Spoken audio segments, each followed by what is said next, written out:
Tangazo maalum. Kuna baadhi ya watu wamekuwa wakilalamika, mtumishi wa Mungu, tunashindwa kudownload maombi na vipindi vya kiroho kwa njia ya TikTok.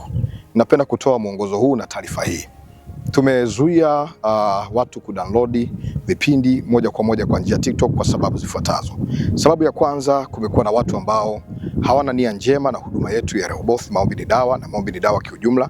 Wamekuwa wakifungua account fake wakijiita maombi tiba, maombi ni dawa, wakiwafuata watu kwenye account na kuwaomba fedha.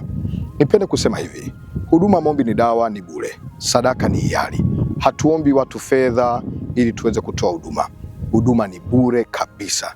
Ikiwa kuna mtu amekuomba fedha ili uweze kufanywa huduma kwa namba ya Kenya au kwa namba ya Tanzania, akikwambia kwamba tuma dhabihu ili uweze kuombewa au tuma kiasi fulani ili uweze kufunguliwa, basi watu hao sio watu sahihi.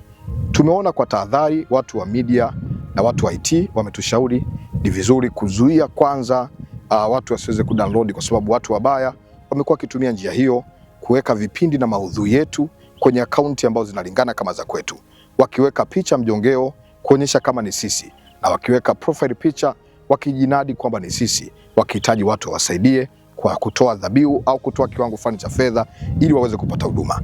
Nipende kuongeza msisitizo, huduma ya maombi ni dawa ni bure, sadaka kwetu ni hiari. Hatuna utozaji wa sadaka ili uweze kufanyiwa huduma.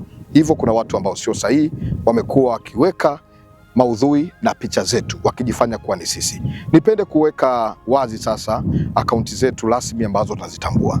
Tuna akaunti mbili kwa njia ya TikTok. Akaunti ya kwanza ina zaidi ya wafuasi 320,000, akaunti ya maombi ni dawa. Akaunti ya pili ni maombi tiba, ina zaidi ya wafuasi 200,000. Hivyo kama kwenye profile picture utaona akaunti yenye viwango hivyo vya wafuasi, basi ujue uko kwenye akaunti sahihi. Lakini ukiona chini ya viwango hivyo vya wafuasi, basi ujue uko kwenye akaunti ambayo sio sahihi. Jaribu sasa. Ukiona uko kwenye akaunti chini ya wafuasi 200,000 au 300,000 kwa njia ya maombi ni dawa, basi ujue akaunti hiyo ulionayo sio sahihi. Na kama kuna mtu aliwahi kukuomba kiwango cha fedha ili umsaidie ili aweze kufanyia maombi, basi ujue mtu huyo sio sisi. Hata kama picha zinalingana na sisi, watu wanadukua picha wakijifanya kuwa ni sisi. Lakini pia kwa njia ya YouTube tuna akaunti mbili.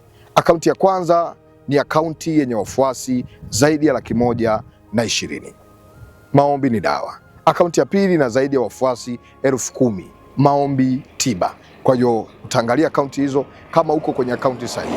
Mungu wa mbinguni akubariki. Nimeona nitoe hili tangazo, lakini pia kama unahitaji kupata vipindi kwa urahisi zaidi, basi unaweza kutembelea kwenye akaunti zetu rasmi au kurasa zetu rasmi za kidigitali, utaweza kupata vipindi vyote. Ni mimi mwombezi Pastor Godwin Ndelwa, kiongozi na mwanzilishi wa huduma ya maombi ni dawa. Mungu wa mbinguni akubariki, akutende mema. Uwe na wakati mzuri.